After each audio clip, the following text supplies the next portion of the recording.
Decoding Chhattisgarh समाचार।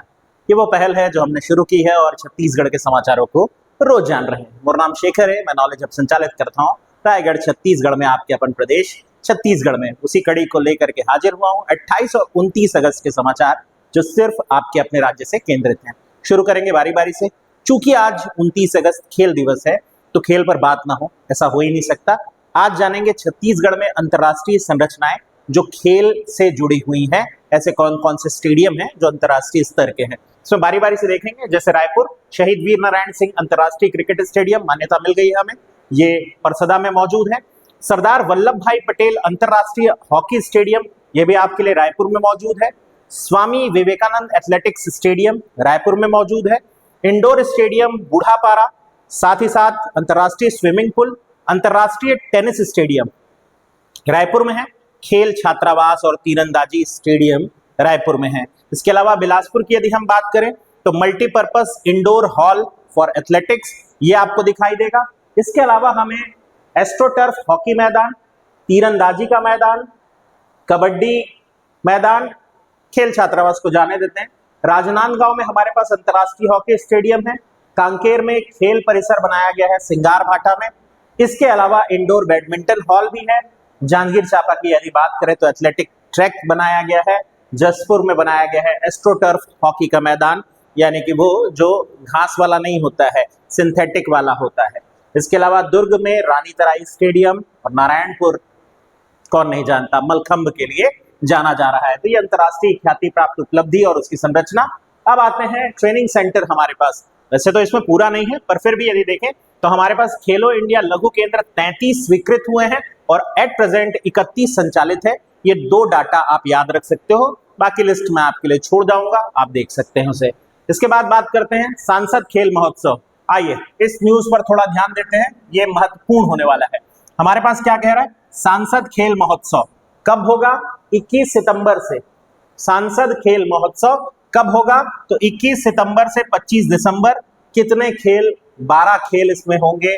और चूंकि इसका नाम सांसद खेल महोत्सव है तो आयोजन स्तर पर वही ध्यान रखा जाएगा। साथ ही साथ इसमें ध्यान रखेंगे छत्तीसगढ़ के जो लोकल खेल है उनको भी थोड़ा प्रमोट किया जाएगा। जैसे फुगड़ी है, गेड़ी है, रस्सी कूद है, उसको भी मौका दिया जाएगा। 21 सितंबर से 25 दिसंबर के बीच राजधानी रायपुर में आयोजित होंगे ये महोत्सव की अगर बात करें तो। फिर भाई केबीसी, आप कौन नहीं जानता, केबीसी में अमिताभ बच्चन हॉट सीट पर बैठे हुए थे और एक प्रतिभागी से सवाल पूछते हैं कि छत्तीसगढ़ में मुड़िया जनजाति अपनी प्रेयसी को, अपनी प्रेमिका को रिझाने के लिए, अपनी प्रेमिका को मनाने के लिए कौन सी भेंट देते हैं जो हस्त निर्मित होती है। आप सब छत्तीसगढ़िया को पता है कि छत्तीसगढ़ में मुड़िया जो आदिवासी है वो देता है प्यार से अपने हाथ से बनी हुई कंघी। तो हमारे यहाँ गुलाब नहीं, कंघी देने का रिवाज है। और ये प्रश्न बना केबीसी में, चूंकि ये प्रश्न बन गया तो कंघी कला पे बात करना जरूरी है। मुड़िया जनजाति या मुड़िया आदिवासी समुदाय का एक बहुत महत्वपूर्ण हिस्सा है कंघी कला। जितनी बेहतर सुगढ़ वो गढ़ी हुई कंघी, उतने प्रपोजल स्वीकार होने के चांसेस। तो ये कितनी खूबसूरती है हमारे प्रदेश की। तो ध्यान रखें, वो केबीसी में आ गया था इसलिए हम और चर्चा कर लिए। अब बात करते हैं हमारे पास, ये बहुत इंपॉर्टेंट है, 4 सितंबर को आलोर में तय होगा बस्तर का पंचांग। तो अब इसमें 2-3 चीजें। नंबर 1, आलोर गुफा कहाँ पड़ती है? जवाब है कोंडागांव। कोंडागांव के भीतर फरसगांव करके जगह पड़ती है, वहां ये मौजूद है गुफा जिसे आलोर गुफा कहते हैं। क्या है यहाँ? यहाँ है एक मंदिर, लिंगई माता का मंदिर। वो मंदिर जिसके बारे में ये मान्यता है कि निसंतान दंपति यदि वहां पहुंचते हैं तो उन्हें संतान प्राप्त होती है। साथ ही साथ ये मंदिर साल में सिर्फ एक बार खोला जाता है, ये भी मान्यता है। इस बार 4 सितंबर को ये मंदिर खुल रहा है। ध्यान रखेंगे, भादो माह शुक्ल पक्ष की द्वादशी को ये मंदिर खोला जाता है। भादो माह शुक्ल पक्ष की द्वादशी को, सिर्फ एक दिन के लिए। और आपको जान करके आश्चर्य होगा, आप में से कुछ लोगों को पहले से पता होगा, ये एकमात्र ऐसी जगह है आलोर गुफा जहां शिवलिंग की पूजा माता के रूप में होती है, देवी के रूप में होती है।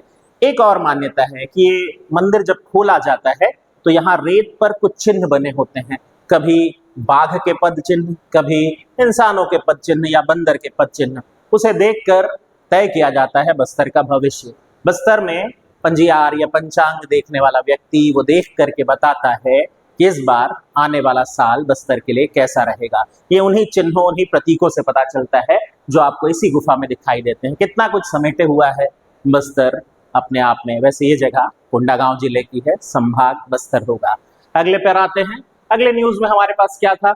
96 साल बाद अंततः रायपुर में खुला सीबीएसई का क्षेत्रीय कार्यालय। आज तक हम उड़ीसा पर निर्भर थे हमारे सीबीएसई कार्यालय के लिए, भुवनेश्वर जाकर के अपने को सारे काम कराने पड़ते थे, पर अब फाइनली रायपुर में मुख्यालय खुल गया है। तो यदि आपके रिजल्ट में कोई त्रुटि हो जाती है, कोई गलती हो जाती है, तो उसके सुधार का कार्य यहीं संपन्न हो सकेगा। इतनी सहूलियत कम से कम अब छत्तीसगढ़ को मिलने वाली है, बस इससे ज्यादा इसमें कुछ भी नहीं। कहाँ बनेगा? तो उद्योग भवन में इसको स्थापित किया जा रहा है। इसके बाद आते हैं, वैसे सीबीएसई की बात करें, जो हमारा बोर्ड है 1929 से चला आ रहा है, उसे केंद्रीय माध्यमिक शिक्षा बोर्ड कहते हैं, इसलिए 96 साल की बात कर रहे हैं हम लोग। इसके बाद आते हैं गरियाबंद में जहरीले सांपों की शोभा यात्रा। देखिए, मैं अगेन कह रहा हूं, हमारा छत्तीसगढ़ विविधता से भरा हुआ है और ऐसे अनोखी चीज हैं जो आपको आश्चर्य में डाल देते हैं। जैसे कि ये खबर, छत्तीसगढ़ का जो गरियाबंद जिला है, आप सब जानते हैं उड़ीसा से लगा वो हिस्सा, वहां एक देवरी गांव है, वहां ऋषि पंचमी, ये जो भादो माह की शुक्ल पक्ष की पंचमी आती है, ऋषि पंचमी, उस दिन सांकरा समाज शोभा यात्रा निकालता है। शोभा यात्रा में सारे के सारे युवक जहरीले सांपों को अपने साथ लेकर के रैली निकालते हैं और फिर उनका पूजन पाजन करके उन्हें जंगल में छोड़ दिया जाता है। कमाल की बात यह है कि बरसों से चली आ रही इस परंपरा में खूब सारे जहरीले सांप, उतनी भीड़ होने के बाद भी आज तक सांप काटने की एक भी घटना दर्ज नहीं हुई है। कितना ही रोचक है। क्या आप जानते हैं छत्तीसगढ़ के ऐसे गांव जहां सांप के जहर का असर नहीं होता है? अगर जानते हैं तो कमेंट बॉक्स में जरूर बताएं, देखें कि आप उस आसपास के हैं क्या नहीं। अगले समाचार पर आते हैं। अगला समाचार है राज्य स्तरीय निशानेबाजी प्रतियोगिता। ये भी प्रारंभ हो रही है, 30 अगस्त से इसको शुरू किया जा रहा है। 28 अगस्त से प्रारंभ हो रहा है, माफी चाहूंगा 30 में कह रहा था, 28 अगस्त से प्रारंभ हो रहा है। ये कहाँ हो रहा है तो आपको पूछेगा तो माना फायरिंग रेंज यानी रायपुर। माना वही है जहां पर हमारा अंतरराष्ट्रीय तो नहीं बन पाया है भाई, अभी राष्ट्रीय स्तर का ही हवाई अड्डा है, चाहते अंतरराष्ट्रीय बन जाए, स्वामी विवेकानंद जी वाला। तो वहां ये आयोजित हुआ।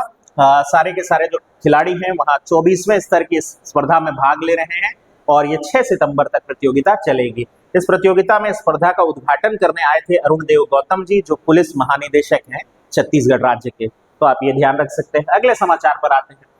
नए विधानसभा परिसर में अंबेडकर जी की मूर्ति लगाई जाएगी, 25 फीट ऊंची ये मूर्ति होगी। आप सब जानते हैं संविधान आज इत्तेफाक से यदि देखा जाए 29 अगस्त और इसी दिन साल 1947 प्रारूप कमेटी ने अपना कार्य प्रारंभ किया था, उसका गठन हुआ था यूं कह लीजिए, और उसके अध्यक्ष भी आप सब जानते हैं भीमराव अंबेडकर जी थे, जिनके देखरेख में संविधान का अंतिम स्वरूप आपको प्राप्त हुआ। प्रारूप कमेटी की स्थापना, और ये दिन क्या ही बेहतर है ये अनाउंस करने के लिए कि हमारे विधानसभा भवन में भीमराव अंबेडकर जी की 25 फीट ऊंची प्रतिमा स्थापित की जाएगी। इसकी घोषणा हमारे विधानसभा अध्यक्ष डॉक्टर रमन सिंह जी की है। साथ ही साथ मैं आपको एक अपडेट और भी दे दूं, कई बार आपसे पूछता है आजादी के दौरान या आजादी से ठीक पहले छत्तीसगढ़ आने वाले महत्वपूर्ण व्यक्तियों की सूची में एक व्यक्ति भीमराव अंबेडकर जी भी थे। 12 दिसंबर साल 1945 को भीमराव अंबेडकर जी रायपुर पहुंचे थे। रायपुर में वो पहुंचे माधवराव सप्रे स्कूल, हालांकि तब उसे माधवराव सप्रे स्कूल ना कह करके लॉरी स्कूल कहा जाता था। उस प्रांगण में उन्होंने अपना भाषण दिया था। तो इस तरह यादें भी जुड़ती हैं भीमराव अंबेडकर जी और छत्तीसगढ़ की। इसके बाद आते हैं अगले समाचार में। हमारे पास जैसा कि बजट में अनाउंस हुआ था कि एल्यूमिनियम पार्क बनाया जाएगा, बट इसके जमीन को लेकर संशय था, अब ये संशय समाप्त हो गया है और एल्यूमिनियम पार्क की स्थापना वहीं यानी कि कोरबा में ही बंद हो चुके 440 मेगावाट विद्युत संयंत्र परियोजना की बची हुई जमीन पर होगा, जो बंद हो चुका है। जो 440 मेगावाट का विद्युत संयंत्र उसी जमीन पर बनाया जा रहा है। इसके लिए 105 हेक्टेयर जमीन आवंटित भी कर दी गई है और जल्दी हम एक नया एल्यूमिनियम पार्क जो है वो स्थापित होते हुए देखेंगे और वो स्थापित भी हो रहा है कोरबा में ही। इसके बाद आते हैं अगले समाचार पे। देखिए, गणेश जी आए हुए हैं और गणेश जी से जुड़ा हुआ एक न्यूज में आपको पहले ही बताया था, युगल गणेश। आज जानते हैं 8 भुजा वाले गणेश जी के बारे में। ये कहाँ है? बहुत ही खूबसूरत सी देखने वाली ये प्रतिमा, ये है भोरमदेव मंदिर के भीतर 11वीं शताब्दी में बने हुए इस खूबसूरत मंदिर में ये प्रतिमा विराजित है, जहां गणेश जी आपको 8 भुजाओं वाले दिखाई देते हैं। काले रंग के ग्रेनाइट पत्थर पर उनको उकेरा गया है। ऐसा माना जाता है कि 11वीं शताब्दी में शिल्पकार मकरध्वज जोगी और उनके 700 साथी मिलकर के इस मंदिर का जब निर्माण कर रहे थे, उसी दौरान ये मूर्ति भी गढ़ी गई थी, जो अत्यंत ही खूबसूरत गणेश जी की प्रतिमा है। फिर बात करते हैं, ये एक बहुत महत्वपूर्ण न्यूज है, आपको ये जानना चाहिए। एक अभियान चल रहा है, वाटर फॉर ऑल, पानी सभी के लिए, वाटर फॉर ऑल अभियान। हालांकि इसकी शुरुआत रायपुर से हुई है, पर जल्द ही ये पूरे छत्तीसगढ़ में फैलेगा। उद्देश्य क्या है? आप किसी रेस्टोरेंट जाते हैं, आप किसी ढाबे पर जाते हैं और वहां का संचालक आपके सामने पानी की एक बोतल ला करके रख देता है और उस पानी का मूल्य आपको चुकाना पड़ता है। ढाबों में और होटलों में, रेस्टोरेंट में आपको निःशुल्क पानी दिया जाए, यही है मुहिम। और इसीलिए ये अभियान चलाया जा रहा है, वाटर फॉर ऑल। सारे ऐसे केंद्रों में जो व्यावसायिक प्रतिष्ठान है, खाने पीने से जुड़े हुए, प्रत्येक ग्राहक को मुफ्त पानी प्राप्त करने का अधिकार होगा। तो ये ध्यान रखेंगे। वैसे आप, मैं एक बात और बता दूं, आप यदि वहाँ यूज भी नहीं करें, खाना खाने भी नहीं गए, तो आप यू कैन यूज टॉयलेट, वहाँ का जो टॉयलेट है आप यूज कर सकते हैं। ये नियम में है, हमको पता ही नहीं रहता है। और पानी की तो बात ही छोड़िए, ला करके बॉटल देता है और अपने को बस बिल फड़वाना पड़ता है। तो अब ये अभियान चल रहा है। फिर आते हैं, नवा रायपुर में रेडीमेड गारमेंट और टेक्सटाइल पार्क बनाने के लिए तैयारी शुरू हो गई है। इसमें रेडीमेड गारमेंट पार्क हमारा बनेगा रायपुर के सेक्टर 5 में बनाया जा रहा है, और जबकि हमारा जो गारमेंट पार्क है, या टेक्सटाइल पार्क कहना चाहिए मुझे, वो बन रहा है ग्राम कुर्रू में। तो ग्राम कुर्रू रायपुर के टेक्सटाइल पार्क बनेगा 17.5 करोड़ रुपए की लागत से। इसके अलावा रेडीमेड गारमेंट पार्क बन रहा है सेक्टर 5 में। तो 2 संरचनाएं छत्तीसगढ़ के लिए बन रही है। ऐसा नहीं कि इससे पहले अनाउंस नहीं हुआ था। डॉक्टर रमन सिंह जी के कार्यकाल के दौरान 2016 में भी अनाउंस हुआ था कि वस्त्र उद्योग को बढ़ावा देने के लिए खपरी गांव में 30 हेक्टेयर पे बनाएंगे, तो वो बन नहीं पाया था। अब एक बार फिर से प्रयास किया जा रहा है। ध्यान रखें, मैं दोबारा दोहरा दूं, सेक्टर 5 नवा रायपुर में बनेगा क्या आपके लिए? तो रेडीमेड गारमेंट पार्क, और इसके अलावा ग्राम कुर्रू में क्या बनेगा? तो टेक्सटाइल पार्क। ये भी रायपुर में है, ये भी ध्यान रखना है आपको। अगले न्यूज पर आते हैं। इसे देखिए, मजाक है जो छत्तीसगढ़ के साथ हुआ है। हम लोग वन भैंसा, आप सब जानते हैं, राजकीय पशु, और हम संरक्षण का भारी प्रयास कर रहे हैं। जब हम देखे कि हमारे यहाँ हम नहीं बचा पा रहे, तो हमने असम से इंपोर्ट भी किया और हमने क्लोनिंग भी की। पर इन दोनों मामले में दिक्कत क्या हुई? असम से जो हम मंगा करके लाए थे, उसे बारनवा पारा अभ्यारण्य में रखा गया था। कहाँ है बारनवा अभ्यारण्य? आप सब जानते हैं, ये महासमुंद और बलौदाबाजार दोनों को साझा करता है। वहां मौजूद है, वहां रखे और इतने दिन तक रख लिए कि अब वो पालतू भैंसों जैसा व्यवहार कर रहे हैं। ये एक समस्या हुई है। दूसरी समस्या क्या हुई कि हम जिसको बहुत दिनों तक क्लोन जो हम बना करके ले आए थे और उसको पाल रहे थे, पता चला कि वो राजकीय वन भैंसे का क्लोन भी नहीं है। तो छत्तीसगढ़ के साथ थोड़ा सा मजाक हो गया है। वैसे हमारे पास अभी उदंती सीता नदी, जो गरियाबंद और धमतरी को मिलाकर के टाइगर रिजर्व क्षेत्र है, वहां एक वन भैंसा जीवित बचा है, और वो भी अब 21 साल का हो चुका है। छत्तीसगढ़ से ये लुप्त प्राय होने के कगार पे आके खड़ा है, दिक्कत है। अगले न्यूज पर आते हैं। छत्तीसगढ़ के कलाकार पहुंचे हुए थे जहांगीर आर्ट गैलरी। ये बहुत ही बड़ी आर्ट गैलरी है और बड़े चित्रकारों की प्रदर्शनी अक्सर यहाँ लगती है। हमारे भी कुछ चित्रकार यहाँ अपना नाम दर्ज करा सके। मुंबई में है वैसे जहांगीर आर्ट गैलरी। हमारे यहाँ के जिन चित्रकारों ने अपना नाम दर्ज कराया, उनमें रायपुर के हैं जितेंद्र साहू, हमारे चित्रकार याद रखेंगे, और राजनांदगांव के हैं आनंद साहू। तो 2 किरदार कम से कम आप याद रखें, ये उनकी तस्वीरों के कुछ अंश है यहाँ पर। इसके बाद आते हैं, आपातकाल के दौरान में भूमिगत आंदोलन का संचालन करने वाली रायपुर की पहली महिला विधायक जी का निधन हो गया। दुखद समाचार।